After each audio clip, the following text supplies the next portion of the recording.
ये सिर्फ एक रेड नहीं है, बल्कि ऑपरेशन आघात 3.0 है, जो न्यू ईयर से पहले दिल्ली पुलिस का अब तक का सबसे बड़ा प्रीएम्प्टिव क्रैकडाउन माना जा रहा है। सिर्फ 24 घंटे के भीतर 660 से ज्यादा अरेस्ट्स किए गए, हजारों लोगों से सिस्टमैटिक क्वेश्चनिंग हुई और सड़कों से ड्रग्स, इलिसिट लिकर तथा इलीगल वेपन्स की बड़ी बरामदगी की गई। हालांकि ये कार्रवाई सिर्फ क्राइम कंट्रोल तक सीमित नहीं थी, बल्कि इसे मॉडर्न अर्बन पुलिसिंग के एक नए मॉडल के रूप में देखा जा रहा है। इस ऑपरेशन का मुख्य उद्देश्य न्यू ईयर नाइट को ज्यादा सेफ और सिक्योर बनाना था, ताकि किसी भी तरह की क्रिमिनल एक्टिविटी को पहले ही रोका जा सके। इस वीडियो में हम समझेंगे कि ऑपरेशन आघात 3.0 क्यों सिर्फ एक पुलिस रेड नहीं है, बल्कि कैसे ये स्ट्रैटेजी आने वाले समय में बाकी सिटीज के लिए भी एक इफेक्टिव टेम्पलेट बन सकती है। ऑपरेशन आघात 3.0 दिसंबर 2025 के आखिरी हफ्ते में दिल्ली पुलिस द्वारा एग्जीक्यूट किया गया एक मेजर लॉ एनफोर्समेंट इनिशिएटिव था। इस ऑपरेशन का मकसद साफ था, न्यू ईयर से पहले सिटी को सैनिटाइज करना और क्राइम को होने से पहले रोकना। ऑपरेशन आघात 3.0 एक क्लियर शिफ्ट दिखाता है, जहां पुलिसिंग रिएक्शन से निकलकर एंटिसिपेटरी अर्बन पुलिसिंग की तरफ जाती है। ट्रेडिशनल पुलिसिंग आमतौर पर क्राइम के बाद एक्शन लेती है, लेकिन इस ऑपरेशन की थिंकिंग ये थी कि न्यू ईयर जैसे हाई डेंसिटी फेस्टिवल्स में क्राइम प्रेडिक्टेबल होता है और इसलिए प्रिवेंटेबल भी होता है। इंटेलिजेंस इनपुट्स के आधार पर दिसंबर 25 से जनवरी 1 के बीच के पीरियड को हाई रिस्क विंडो माना गया, क्योंकि ओवरक्राउडिंग, अल्कोहल कंजम्पशन और लेट नाइट मोबिलिटी क्राइम के चांसेस बढ़ा देती है। इसी वजह से पुलिस ने पीक सेलिब्रेशन नाइट से लगभग 2 से 3 दिन पहले प्रीएम्प्टिव स्ट्राइक लॉन्च की। एग्जीक्यूशन पूरी तरह इंटेलिजेंस लेड थी। पुलिस ने हैबिचुअल ऑफेंडर्स, जिन्हें बैड कैरेक्टर्स कहा जाता है, इलिसिट लिकर और नारकोटिक्स की सप्लाई चेन और ऑर्गेनाइज्ड सिंडिकेट्स को टारगेट किया। साइमल्टेनियस सरप्राइज रेड्स, सैचुरेशन पैट्रोल्स और डायनामिक चेकपॉइंट्स के जरिए क्रिमिनल्स को रिएक्ट करने का मौका ही नहीं मिला। सिर्फ 24 घंटे में 660 से ज्यादा अरेस्ट्स, लगभग 2800 लोगों से क्वेश्चनिंग, 100 से ज्यादा प्रिवेंटिव डिटेंशंस और भारी मात्रा में इलिसिट लिकर, फायरआर्म्स और नारकोटिक्स की सीजर हुई। इन नंबर्स ने डायरेक्टली क्रिमिनल इकोसिस्टम को डिसरप्ट किया। ऑपरेशन आघात 3.0 के पीछे की ऑपरेशनल थिंकिंग एक क्लियर प्रिंसिपल पर आधारित थी, जिसे एंटिसिपेटरी पुलिसिंग कहा जाता है। इस अप्रोच में पुलिस न्यू ईयर ईव पर इमरजेंसी कॉल्स का इंतजार करने के बजाय पहले से उन परिस्थितियों को न्यूट्रलाइज करती है जिनसे क्राइम जन्म ले सकता है। सबसे पहले फोकस किया गया क्रिटिकल टाइम फ्रेम पर। इंटेलिजेंस असेसमेंट के अनुसार साल का आखिरी हफ्ता अर्बन लॉ एंड ऑर्डर के लिहाज से सबसे वॉलेटाइल माना जाता है। खासतौर पर दिसंबर 31 की शाम से जनवरी 1 की सुबह तक का लगभग 36 घंटे का विंडो सबसे डेंजरस होता है, क्योंकि इस दौरान क्राउड डेंसिटी बढ़ती है, इनहिबिशंस कम होती हैं और मोबिलिटी अपने पीक पर होती है। इसी वजह से पुलिस ने मेन सेलिब्रेशन से 2 से 3 दिन पहले इंटरवेंशन का फैसला लिया, ताकि कॉन्ट्राबैंड और क्रिमिनल एलिमेंट्स वेन्यूज तक पहुंचने से पहले ही सिस्टम से बाहर हो जाए। इसके बाद थ्रेट लैंडस्केप को क्लियरली मैप किया गया। ओवरक्राउडेड पब्लिक स्पेसेस में स्ट्रीट क्राइम्स के चांसेस बढ़ते हैं, जबकि इंटॉक्सिकेशन ड्रिवन ऑफेंसेस जैसे ड्रंक ड्राइविंग, रोड रेज और स्पॉन्टेनियस फाइट्स पार्टी जोन्स में तेजी से एस्केलेट करते हैं। साथ ही न्यू ईयर को ऑर्गेनाइज्ड वाइस इकोनॉमी के लिए पीक बिजनेस पीरियड माना जाता है, जहां इलिसिट लिकर, नारकोटिक्स और इलीगल फायरआर्म्स सप्लाई की जाती है। इन एलिमेंट्स की मौजूदगी माइनर डिस्प्यूट्स को सीरियस हिंसा में बदल सकती है। इसी रिस्क मैट्रिक्स को एड्रेस करने के लिए पुलिस ने एक मल्टीलेड स्ट्रैटेजी अपनाई। पहला लेयर था सप्लाई साइड डिसरप्शन, जहां इंडिविजुअल कंज्यूमर्स को पकड़ने के बजाय डिस्ट्रीब्यूशन नेटवर्क्स को टारगेट किया गया, ताकि डिसऑर्डर का फ्यूल ही खत्म हो जाए। दूसरा लेयर था ह्यूमन एसेट न्यूट्रलाइजेशन, जिसमें हैबिचुअल ऑफेंडर्स और गैंग लिंक्ड इंडिविजुअल्स को टेम्पररीली इकोसिस्टम से रिमूव किया गया, जिससे कोऑर्डिनेशन और प्लानिंग की क्षमता टूट जाए। तीसरा और सबसे सटल लेयर था साइकोलॉजिकल डोमिनेंस, जहां लार्ज स्केल एक्शन ने पोटेंशियल ऑफेंडर्स के लिए रिस्क परसेप्शन को ड्रामेटिकली बढ़ा दिया। अब अगर ऑपरेशन आघात 3.0 की सीरियसनेस को समझना है, तो उसके स्कोरकार्ड पर नजर डालना जरूरी हो जाता है। सिर्फ 24 घंटे में जो नंबर्स सामने आए, वे इस ऑपरेशन की इंटेंसिटी और उसके डिसरप्टिव इम्पैक्ट को क्लियरली दिखाते हैं। सबसे पहले बात अरेस्ट की करें। 660 से ज्यादा अरेस्ट का मतलब सिर्फ हेडकाउंट नहीं है, बल्कि स्ट्रीट से एक्टिव क्रिमिनल एलिमेंट्स की डायरेक्ट रिमूवल है। इनमें हैबिचुअल ऑफेंडर्स, पैरोल वायलेटर्स और ऑलरेडी वांटेड इंडिविजुअल्स शामिल थे, जो न्यू ईयर पीरियड में लॉ एंड ऑर्डर के लिए सबसे बड़ा रिस्क बन सकते थे। इसके साथ ही 2800 से ज्यादा लोगों से क्वेश्चनिंग की गई। ये एक्सरसाइज सिर्फ पूछताछ तक सीमित नहीं थी, बल्कि डोसियर्स अपडेट करने, इमर्जिंग गैंग्स की पहचान करने और पोटेंशियल ट्रबल मेकर्स के मन में कंटिन्यूअस सर्वेलेंस का डर बैठाने के लिए की गई थी।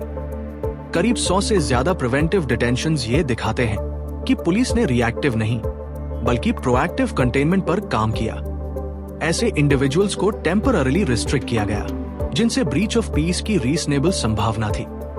रिकवरीज की बात करें तो 12,000 से ज्यादा लिकर क्वार्टर्स की सीजर ने बूट लेगिंग इकोनॉमी को सीधा झटका दिया। न्यू ईयर ईव से पहले इतनी बड़ी क्वांटिटी सीज होने का मतलब यह था कि अनऑथराइज्ड पार्टीज और वल्नरेबल पॉकेट्स तक सप्लाई पहुंच ही नहीं पाई। वेपन्स रिकवरी ने इस ऑपरेशन के प्रिवेंटिव वैल्यू को और हाईलाइट किया। 21 इलीगल पिस्टॉल्स, लाइव कार्ट्रिजेस और 27 नाइव्स की कॉन्फिस्केशन ने कई संभावित वायलेंट एस्केलेशंस को होने से पहले ही रोक दिया, क्योंकि फेस्टिव आर्ग्यूमेंट्स अक्सर इन्हीं वेपन्स के कारण फैटल बन जाते हैं। ड्रग्स के मामले में 6 किलो से ज्यादा नारकोटिक्स की सीजर ने पार्टी सर्किट और फार्म हाउस कल्चर को टारगेट किया, जहां न्यू ईयर पर डिमांड सबसे ज्यादा होती है। इसके अलावा 540 से ज्यादा स्टोलन आइटम्स, जिनमें मोबाइल फोन्स और टू व्हीलर्स शामिल थे, रिकवर करके फेंसिंग नेटवर्क्स को भी डिसरप्ट किया गया। कैश रिकवरी, जो गैम्बलिंग रैकेट से जुड़ी थी, ने ऑर्गेनाइज्ड वाइस सिंडिकेट्स की लिक्विडिटी पर डायरेक्ट असर डाला। ऑपरेशन आघात 3.0 को सिटी वाइड स्वीप की तरह डिजाइन नहीं किया गया था, बल्कि ये एक प्रिसिशन ड्रिवन एक्सरसाइज था, जिसमें टारगेट्स, लोकेशंस और ऑफेंडर्स को क्लियरली सेग्रीगेट किया गया। हिस्टोरिकल क्राइम पैटर्न्स और रियल टाइम इंटेलिजेंस के कॉम्बिनेशन ने यह तय किया कि एक्शन कहां, किस पर और किस कानून के तहत लिया जाएगा। सबसे पहले फोकस किया गया स्पेसिफिक लीगल वायलेशंस पर, जो फेस्टिव पीरियड में सबसे ज्यादा इंस्टेबिलिटी पैदा करते हैं। इलीगल वेपन्स रखने वालों को आर्म्स एक्ट के तहत टारगेट किया गया, क्योंकि ऐसे हथियार अक्सर अल्कोहल फ्यूल डिस्प्यूट्स को लीथल इंसिडेंट्स में बदल देते हैं। इसके समानांतर एक्साइज एक्ट के तहत बूट लेगिंग नेटवर्क्स पर कार्रवाई की गई, ताकि unregulated liquor new year gatherings तक न पहुंच सके। ड्रग्स की सप्लाई को डिसरप्ट करने के लिए NDPS एक्ट इन्वोक किया गया, खासकर उन सब्सटेंसेस के खिलाफ जो प्राइवेट पार्टीज और रेव कल्चर से जुड़ी होती है। इसके अलावा गैम्बलिंग एक्ट के तहत ऑर्गेनाइज्ड बेटिंग ऑपरेशंस को हिट किया गया, जिससे क्रिमिनल ग्रुप्स की फंडिंग स्ट्रीम्स कमजोर हुई। जियोग्राफिकल डिप्लॉयमेंट भी इक्वली कैलिब्रेटेड थी। साउथ और साउथ ईस्ट दिल्ली के पार्टी सेंट्रिक जोन्स में फोकस इसलिए रखा गया क्योंकि ये एरियाज क्लोज डोर सेलिब्रेशंस और हाई वैल्यू कॉन्ट्राबैंड के लिए नोन है। सेंट्रल दिल्ली और कनॉट प्लेस जैसे हाई फुटफॉल जोन्स में स्ट्रीट लेवल क्राइम्स को रोकना प्रायोरिटी थी, जहां क्राउड अनोनिमिटी ऑफेंडर्स को कवर देती है। वहीं डेंसली पॉपुलेटेड क्लस्टर्स को इसलिए मॉनिटर किया गया क्योंकि ये अक्सर इलिसिट लिकर स्टोरेज और स्नैचिंग नेटवर्क्स के हाइडआउट्स बनते हैं। इंडिविजुअल्स की आइडेंटिफिकेशन पूरी तरह डाटाबेस लेड थी। पुलिस रिकॉर्ड्स में लिस्टेड बैड कैरेक्टर्स को वेरीफाई किया गया, उनके मूवमेंट पैटर्न्स चेक किए गए और सस्पिशियस एक्टिविटी पर इमीडिएट एक्शन लिया गया। एंड यूजर्स के बजाय लॉजिस्टिक्स प्रोवाइडर्स को टारगेट करना एक कॉन्शियस डिसीजन था, क्योंकि यही मिडिल लेयर पूरे पार्टी इकोनॉमी को सस्टेन करती है। इसके साथ ही प्रिवेंटिव सेक्शंस के तहत ऐसे लोगों को टेम्पररीली डिटेन किया गया जिनसे न्यू ईयर के दौरान ब्रीच ऑफ पीस की संभावना थी। एग्जीक्यूशन मेथडोलॉजी में भी क्लियर ऑप्टिमाइजेशन दिखाई देता है। पास्ट फेस्टिवल डेटा को माइन करके ऑफेंडर्स की एक्टिविटी साइकिल्स समझी गई और ऑपरेशन को एक कंप्रेस्ड 24 आवर ब्लिट्स में एक्सिक्यूट किया गया। इस टाइम बाउंड अप्रोच ने क्रिमिनल नेटवर्क्स को अलर्ट होने या कॉन्ट्राबैंड रिलोकेट करने का मौका ही नहीं दिया। Special squads, local beat staff और स्टैटिक चेकपॉइंट्स के कॉम्बिनेशन ने ऑपरेशन को मल्टीलेड बनाया, जिससे स्ट्रीट्स, स्टोरेज पॉइंट्स और ट्रांजिट राउट्स तीनों लेवल्स पर प्रेशर क्रिएट हुआ। इस तरह ऑपरेशन आघात 3.0 ने यह दिखाया कि टारगेटेड पुलिसिंग जब डेटा और टाइमिंग के साथ अलाइन होती है तो ब्लैंकेट एनफोर्समेंट से कहीं ज्यादा इफेक्टिव साबित होती है। ऑपरेशन आघात 3.0 पुलिसिंग फिलॉसफी में एक क्लियर स्ट्रैटेजिक शिफ्ट को रिप्रेजेंट करता है, जहां फोकस ट्रेडिशनल रिएक्शन से हटकर एंटिसिपेटरी पुलिसिंग पर आ जाता है। इस मॉडल में क्राइम होने के बाद एक्शन लेने के बजाय उन कंडीशंस और इंडिविजुअल्स को पहले ही डिसरप्ट किया जाता है जो क्राइम को संभव बनाते हैं। भारतीय पुलिसिंग को लंबे समय तक पोस्ट इंसिडेंट अप्रोच के लिए क्रिटिसाइज किया गया है, लेकिन आघात 3.0 इस पैटर्न को कॉन्शियसली रिवर्स करता है। यह ऑपरेशन न्यू ईयर के क्रिटिकल फेज से 2 से 3 दिन पहले लॉन्च किया गया, ताकि सेलिब्रेशन शुरू होने से पहले ही रिस्क लैंडस्केप को रीशेप किया जा सके। यह सिर्फ इन्वेस्टिगेशन नहीं था, बल्कि एक कैलकुलेटेड इंटरवेंशन था, जिसका ऑब्जेक्टिव फ्यूचर क्राइम आउटकम्स को इन्फ्लुएंस करना था। इस अप्रोच की कंटिन्यूटी भी उतनी ही महत्वपूर्ण है। आघात 1.0 और 2.0 के बाद तीसरा वर्जन ये क्लियरली दिखाता है कि ऐसे एंटिसिपेटरी एक्शंस अब आइसोलेटेड इवेंट्स नहीं रहे, बल्कि दिल्ली पुलिस की स्टैंडर्ड ऑपरेटिंग फ्रेमवर्क का हिस्सा बन चुके हैं। इस पूरे ऑपरेशन की बैकबोन थी data driven deployment. Criminal databases और लोकल इंटेलिजेंस इनपुट्स के आधार पर हैबिचुअल ऑफेंडर्स को ज्यूरिसडिक्शन वाइज आइडेंटिफाई किया गया और एक्शन सीधे उन लोकेशंस पर फोकस किया गया जहां रेसिडिविज्म की प्रोबेबिलिटी सबसे ज्यादा थी। डिप्लॉयमेंट इवनली डिस्ट्रीब्यूट नहीं की गई, बल्कि हिस्टोरिकल ट्रेंड्स के आधार पर पार्टी हब्स और स्ट्रीट क्राइम प्रोन जोन्स में रिसोर्सेज डिस्प्रोपोर्शनेटली एलोकेट किए गए। फेस्टिवल सिक्योरिटी के कॉन्टेक्स्ट में इस ऑपरेशन का फोकस एनवायरनमेंट सैनिटाइजेशन पर था। Illegal weapons, sharp aged arms और इलिसिट लिकर की रिमूवल का मतलब यह था कि पोटेंशियल फ्लैश पॉइंट्स को सेलिब्रेशन शुरू होने से पहले ही डिफ्यूज कर दिया गया। इसके साथ साथ लार्ज स्केल एक्शन ने साइकोलॉजिकल डोमिनेंस भी एस्टैब्लिश किया, जिसने अनडिसाइडेड ऑफेंडर्स के लिए कॉस्ट बेनिफिट कैलकुलेशन को पूरी तरह बदल दिया। सबसे अहम बात यह है कि ऑपरेशन आघात 3.0 एक प्रेसिडेंट सेट करता है। ये एक दिल्ली मॉडल को डिफाइन करता है, जहां मेगा सिटीज में हाई स्ट्रेस इवेंट्स को मैनेज करने के लिए प्रिपरेशन, इंटेलिजेंस और टाइमिंग को रिस्पॉन्स से ज्यादा अहम माना जाता है। अर्बन गवर्नेंस के ब्रॉडर लेंस से देखा जाए तो ये अप्रोच नाइट इकोनॉमी, टूरिज्म और पब्लिक कॉन्फिडेंस को सस्टेन करने का एक क्रिटिकल टूल बनकर उभरता है। ऑपरेशन आघात 3.0 का इम्पैक्ट सिर्फ अरेस्ट्स और रिकवरीज तक सीमित नहीं था, बल्कि इसका सबसे गहरा असर साइकोलॉजिकल और पब्लिक सेफ्टी डोमेन में दिखाई दिया। इस ऑपरेशन ने एनफोर्समेंट की हार्ड पावर के साथ साथ पुलिसिंग की सॉफ्ट पावर को भी डेलिबरेटली एक्टिवेट किया। सबसे पहले इसका असर क्रिमिनल नेटवर्क्स की माइंडसेट पर पड़ा। टाइटली कंप्रेस्ड 24 आवर एक्शन ने ऑफेंडर्स के लिए प्रेडिक्टेबिलिटी खत्म कर दी, क्योंकि उन्हें नीदर वार्निंग मिली और नीदर एडजस्टमेंट का समय। जब हैबिचुअल ऑफेंडर्स को बड़े पैमाने पर पिक किया गया, तो इससे ये मैसेज गया कि पास्ट रिकॉर्ड्स डोमिनेंट नहीं होते और so called law risk activities भी हैवी कॉन्सिक्वेंसेस ला सकती है। इस सडन प्रेशर ने गैंग्स की ऑपरेशनल मोमेंटम को फ्रीज कर दिया, ठीक उस समय जब वे न्यू ईयर पीरियड से मैक्सिमम गेन्स की प्लानिंग कर रहे थे। पब्लिक सेफ्टी के लेवल पर इसका इफेक्ट इमीडिएट और टैंजिबल था। इलीगल फायर आर्म्स और शार्प वेपन्स की एब्सेंस ने फेस्टिव एटमॉस्फेयर में एस्केलेशन के रिस्क को शार्पली रिड्यूस किया। इसी तरह इलिसिट लिकर और नारकोटिक्स की अवेलेबिलिटी कम होने से इंटॉक्सिकेशन ड्रिवन इंसिडेंट्स की प्रोबेबिलिटी नेचुरली नीचे आई। जब स्ट्रीट्स पर अल्कोहल और ड्रग्स कम होते हैं, तो स्पॉन्टेनियस वायलेंस, रोड रेज और हैरेसमेंट जैसे फ्लूइड क्राइम्स अपने आप सप्रेस हो जाते हैं। इस ऑपरेशन का एक इक्वली इंपॉर्टेंट आउटकम था कम्युनिटी कॉन्फिडेंस का रीइंफोर्समेंट। मैसिव क्रैकडाउन की विजिबिलिटी ने सिटीजन्स को यह अश्योरेंस दिया कि स्टेट कंट्रोल सिंबॉलिक नहीं, बल्कि एक्टिव और प्रेजेंट है।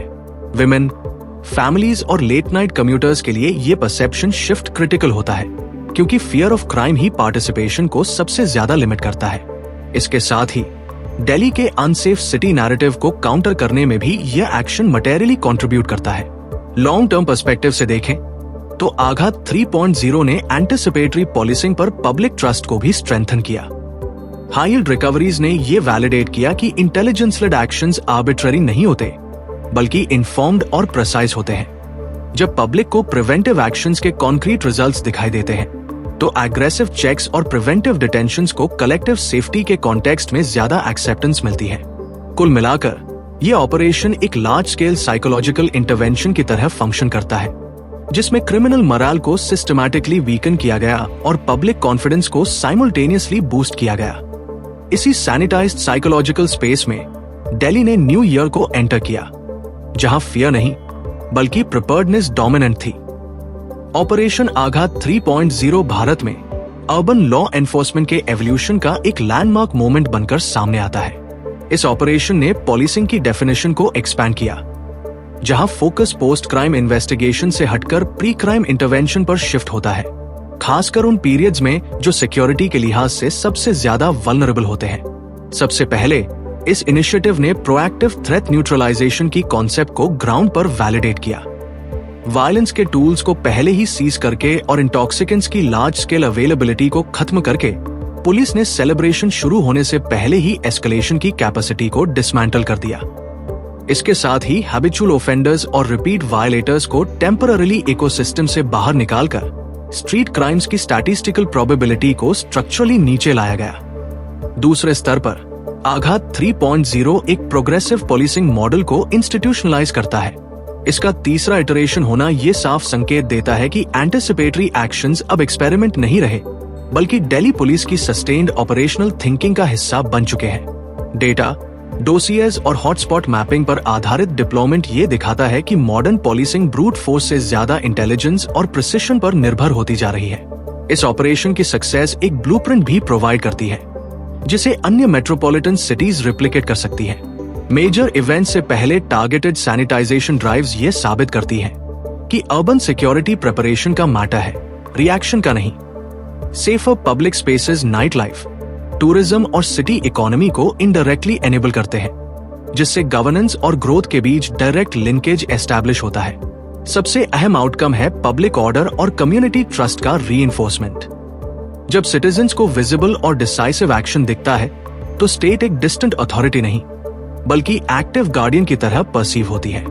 शॉक रेड्स और एंटिसिपेटरी एनफोर्समेंट का डटरेंस इफेक्ट ये सिग्नल देता है कि क्राइम की कॉस्ट लगातार बढ़ रही है, न सिर्फ फेस्टिव सीजन में बल्कि उसके बाद भी।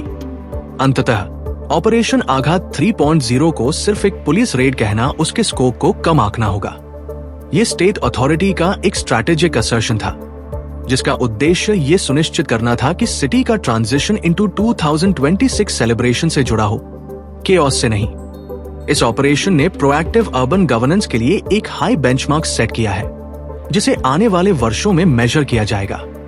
अंत में इस डिटेल्ड एनालिसिस को देखने और समझने के लिए आप सभी का बहुत बहुत धन्यवाद। अगर आपको ये ब्रेकडाउन इंफॉर्मेटिव और इंसाइटफुल लगा हो तो वीडियो को लाइक जरूर करें, इसे ज्यादा से ज्यादा लोगों के साथ शेयर करें और ऐसे ही इन डेप्थ पॉलिसी और सिक्योरिटी एनालिसिस के लिए पॉलिसी 360 चैनल को सब्सक्राइब करना न भूलें।